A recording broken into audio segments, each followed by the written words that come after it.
नमस्कार मित्रांनो, शेतकरी बांधवांसाठी अतिशय आनंदाची बातमी आहे। मित्रांनो, आता केंद्रीय अर्थमंत्री निर्मला सीतारामन या पुढील महिन्यात म्हणजे जुलै महिन्यात या ठिकाणी अर्थसंकल्प सादर करणार आहे। मग केंद्राच्या अर्थसंकल्पात त्या शेतकऱ्यांसाठी महत्त्वाच्या घोषणा करणार आहेत। त्यामध्ये पीएम किसान निधीच्या रकमेत वाढ केली जाणार आहे। तसेच कृषी क्षेत्राच्या विकासावर भर देण्यासाठी अनेक योजना या ठिकाणी आणण्याची दाट शक्यता आहे। मग त्याविषयी काय माहिती आहे ते आपण आजच्या या व्हिडिओमध्ये बघणार आहोत। त्यामुळे हा व्हिडिओ आपण शेवटपर्यंत बघा।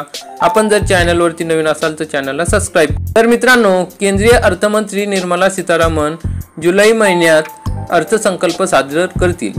मग केंद्रातील राष्ट्रीय लोकशाही आघाडीच्या सरकारच्या तिसऱ्या कार्यकाळातील हे तिसरे बजेट आहे।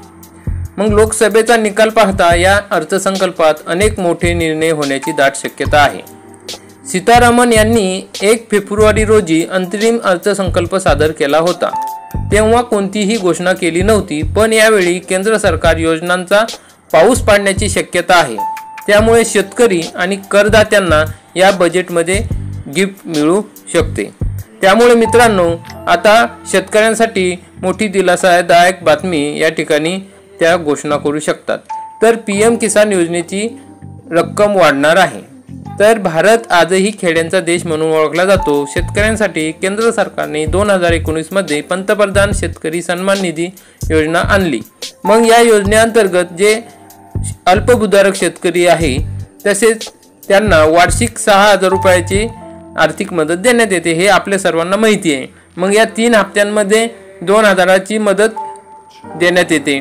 मग यावेळी केंद्र सरकारने 9 कोटी कास्तकारांच्या म्हणजे शेतकऱ्यांच्या बँक खात्यात 17वा हप्ता जमा केला। आपल्यालाही 17वा हप्ता हा मिळाला असेलच।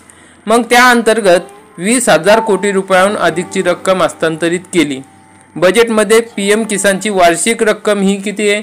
वर्षाला 6000 रुपये मिळते, पण ती आता वाढून 8000 रुपये होण्याची दाट शक्यता आहे, असे एका वृत्तसंस्थेने खात्रीशीर बातमी या ठिकाणी दिलेली आहे। म्हणजे मित्रांनो, या ठिकाणी पीएम किसानची जी रक्कम आहे ती 6000 रुपये आपल्याला वर्षाला मिळते, ती आता 8000 रुपये होणार आहे। मग कृषी क्षेत्राच्या विकासावर भर। मग कृषी क्षेत्राकडील अनेक मागण्यांकडे गेल्या 10 वर्षात दुर्लक्ष झाल्याचे दिसून आले। सरकार विरोधात सर्वात दीर्घ आंदोलन कोणी केले? शेतकऱ्यांनीच केले। मग या कृषी क्षेत्रातील वृद्धी दर घसरून म्हणजे जो वाढीचा कृषी क्षेत्राचा वाढीचा दर असतो तो घसरून 1.4% आला। मग ही काय तर गेल्या 8 वर्षातील सर्वात कमी वृद्धी दर म्हणजे वाढलाच नाही।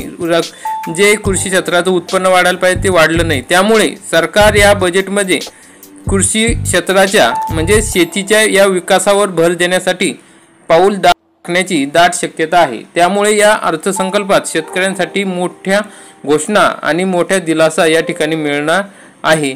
अशा प्रकारे ही शेतकऱ्यांसाठी महत्त्वाची बातमी होती। आपण हा व्हिडिओ बघितला त्याबद्दल धन्यवाद। व्हिडिओला लाईक करा, चॅनलला सबस्क्राइब करा। चला तर भेटूया पुढील अशाच महत्त्वपूर्ण व्हिडिओमध्ये। तोपर्यंत जय हिंद, जय महाराष्ट्र।